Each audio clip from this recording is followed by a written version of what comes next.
చేశారండి. వాళ్ళకి ఎవరిచ్చారు ఈ హక్కు అని మేము ఈరోజు అడుగుతున్నాము. మేము స్టూడెంట్స్, మేము దొంగలం కాదు, క్రైమ్ చేయలేదు. మా భూముల్ని బయోడైవర్సిటీని కాపాడమని మేము వచ్చాము. మేము అడుగుతున్నాము. మాకు ఆ మాత్రం ఫ్రీడమ్ ఆఫ్ స్పీచ్ లేదా? మేము మా స్టూడెంట్స్ మమ్మల్ని కూడా మీరు అణచివేయాలని చూస్తుంటే మాత్రం ఊరుకోం. స్టూడెంట్స్ యూనియన్ ప్రొటెస్ట్ చేస్తూనే ఉంటుంది. మీరు ఆ డెసిషన్ హాల్ చేసే వరకు మేము పోరాడుతూనే ఉంటాం. లోపల ఏం జరుగుతుందో మాకు కూడా ఐడియా లేకుండా పోతుందండి. అసలు ఎలా చేయట్లేదు. ఏం చేస్తారంటే మొత్తం బారికేడ్లు వేస్తారు అక్కడ. ఏమైనా అంటే మీరు ఇక్కడ స్టూడెంట్స్ కాదు, అట్లీస్ట్ మాకు అక్కడ 3 బిల్డింగ్స్ ఉన్నాయి ఎకనామిక్స్ వాళ్ళని కూడా ఎలా చేయట్లేదు. స్టూడెంట్స్ కూడా ఎలా చేయట్లేదు. ఏమన్నారంటే ఈ భూములన్నీ బిల్డోజింగ్ చేసేస్తున్నాం, మిమ్మల్ని మీది ల్యాండ్ కాదన్నారు. అది ఎలాంటి అవుతుంది? నిన్నటి వరకు మేము తిరిగాం ఆ ల్యాండ్ లో.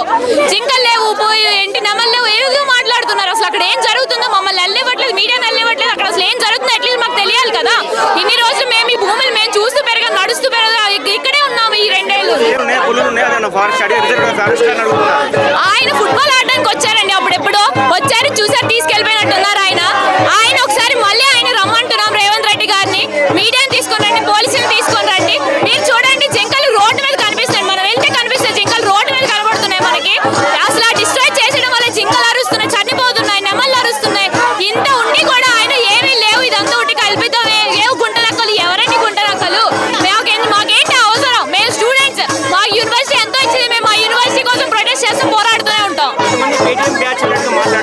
మాకంత అవసరం లేదండి పేటీఎం బ్యాచ్. వాళ్ళు ఏదో రాజకీయాలతో ఏదో దీన్ని రాజకీయ ఇష్యూ చేద్దాం అనుకుంటున్నారు. మెయిన్ ఇష్యూ మర్చిపోయి మా ఇష్యూ మా యాంప్లిఫై అవ్వాలి, మీ అందరూ సపోర్ట్ మాకు కావాలి.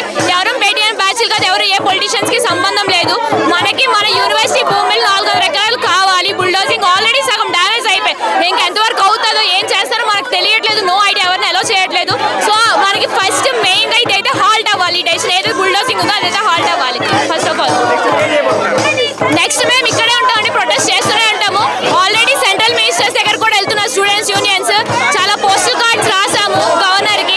రెస్పాన్స్ వస్తుంది కొంతమంది దగ్గర ఇంకా వెయిట్ చేస్తాము. సో మీడియా సపోర్ట్ ద్వారా ఈ విషయం అందరికీ తెలుసు. అందరూ మాకు సపోర్ట్ అందిస్తే మాకు దేర్ఫోర్ మాకు ఇవన్నీ కూడా భూములు మళ్ళీ మాకు వెనక్కి వస్తాయని కోరుకుంటున్నాం.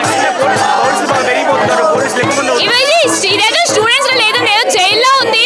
పెద్ద పెద్ద వ్యాన్లు వస్తున్నాయి, ఆర్మీ వాళ్ళు వస్తున్నారు, పోలీసు. మేము స్టూడెంట్స్ అండి, మేమేం క్రిమినల్స్ కాదు. ఇక్కడ మీరు లాఠీ చార్జీలు చేయడానికి పెద్ద పెద్ద వ్యాన్, ఎవరిని భయపడదాం? స్టూడెంట్స్ అయితే ఎప్పటికీ ఆగం. మా యూనియన్ ప్రొటెస్ట్ చేస్తూనే ఉంటది. రేవంత్ రెడ్డి గారు మీరు ఏదైతే డెసిషన్ తీసుకున్నారో దాన్ని హాల్ట్ చేయండి. మీరు ఏదైనా డెవలప్మెంట్ చేయాలనుకుంటే మిగిలిన టౌన్స్ లో డెవలప్మెంట్ చేయండి. మీకు చాలా భూములు ఉన్నాయి. ఏదైతే హెచ్ యూనివర్సిటీ ఉందో అది మా భూములు కాదంటున్నారు. మొత్తం సర్వే చేసి క్లియర్ గా చేసుకుని అట్లీస్ట్ దాన్ని ఒక నేషనల్ పార్క్ గాను, వైల్డ్ లైఫ్ సాంచురీ గాను దేనిగానో డెవలప్ చేయండి. కానీ నేచర్ ని మాత్రం డిస్టర్బ్ చేయకూడదు, ఒకటే మా కోరిక.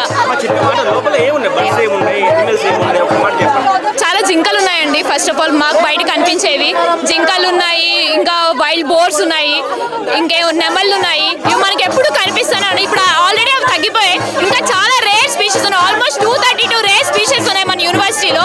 ఇప్పుడు ఇవన్నీ ఆల్మోస్ట్ చాలా ఎంక్రోచ్మెంట్ జరిగిపోయింది. ఆల్మోస్ట్ 800 acres ఆల్రెడీ ఎంక్రోచ్మెంట్ జరిగిపోయింది. ఇప్పుడు ఈ ఉన్న యూనివర్సిటీని కూడా ఇంత ప్రెస్టీజియస్ యూనివర్సిటీని బయోడైవర్సిటీ కోసమే మేము వచ్చాం ఇక్కడికి, ఇంత ప్రెస్టీజియస్ యూనివర్సిటీ. అలాంటి దీనికి నామరూపాలుగా లేకుండా చేస్తుంటే మేము ఎలా ఊరుకుంటామండి? మేమైతే ఊరుకోము. ఇదైతే కొనసాగుతూనే ఉంటుంది. యుద్ధం అయితే ఆగదు. మీరు ఆపే వరకు మేమైతే ఆగము. మాకు యూనివర్సిటీ హైదరాబాద్ వీసీ కానీ రిజిస్టర్ కానీ మాకు ఎలాంటి ఆన్సర్ చేయట్లేదు. అసలు ఆయన ఎవరికి సపోర్ట్ ఉన్నారో ఏముంది, మేము ఎంత ప్రొటెస్ట్ చేస్తున్నా కూడా మాకైతే ఆన్సర్ దొరకట్లేదు. సో